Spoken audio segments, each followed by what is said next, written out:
Hi, thanks very much. I haven't done many talks before, but I've just left perfect waves and islands to be here today. So, as any surfer will know, it's a bit of a nightmare. So I hope you enjoy my story. Okay, I grew up in the coast in England, and I started surfing at about 8. And I very quickly knew that it was something that I wanted it to be in my life forever. And when I was leaving school, I sort of said this to my careers officer. And surfing's not that conventional, and it just didn't fit in with the boxes that I got provided. So I ended up being a plumber. After my college course, I very quickly realized, working as a plumber, that my heart and soul just didn't lie in the toilet or in pipes. So I began my mission to basically make surfing my job. And what I did is I got a job in a surfboard factory. I worked in a surf shop. I became a lifeguard and worked on the beach. And this all enabled me to travel every winter. And it was through traveling in the winter that I found my niche in surfing. And I wasn't the best small wave surfer, but when waves got big, I just seemed to excel. And guys that were a lot better than me at surfing in small waves, they were getting scared. I was sort of coming into my element. So I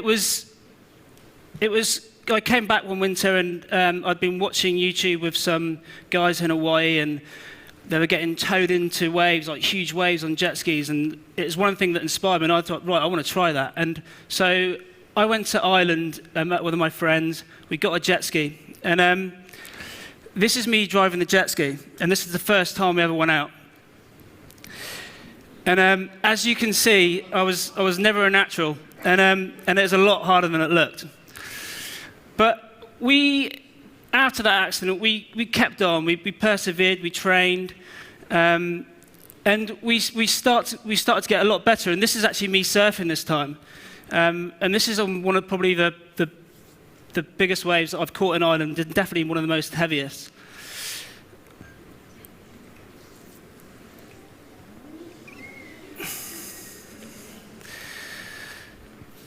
So, as you can see, I didn't make that one out. So, it happens to me a lot. But it's funny, so this is a big wave, and there's a surfer on it.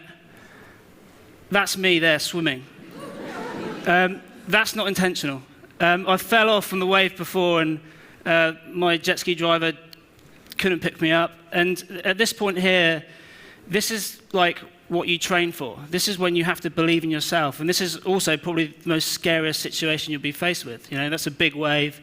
It's about to break on my head. But that's when you have to really believe in yourself and not panic, think about your training you've done, and that's what will get you through those sort of situations.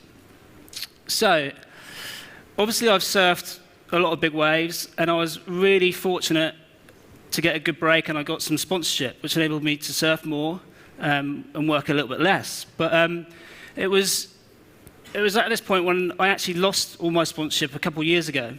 And at this point, I've been married for a few years. I have 2 kids, and I sat with my wife in the kitchen table and sort of said, okay, well, there's a lot of pressure for me to provide for my family, but also get a steady income and a job. And I spoke to Kate and said, well, what should I do? And thinking that she'd probably say, well, you've got to pick up the spanner again and get back to plumbing.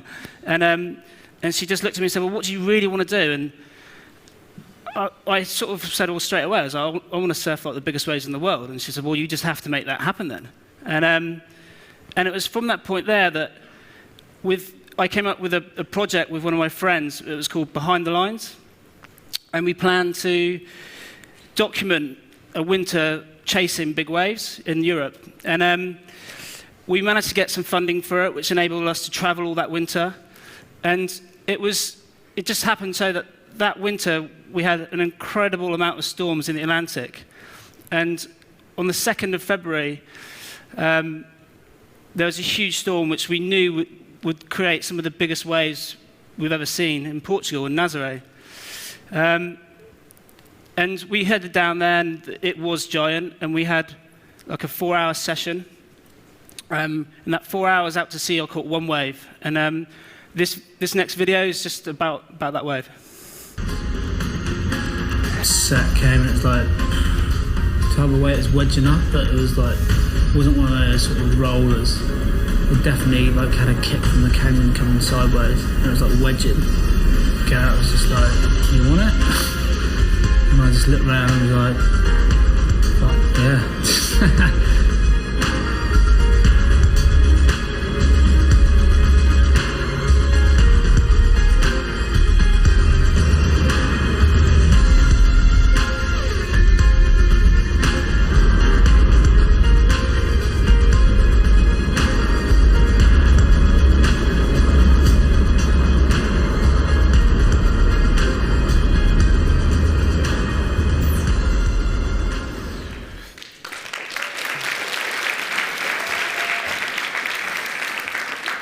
So some people don't seem to have the concept of following your heart, your dream, or your passion.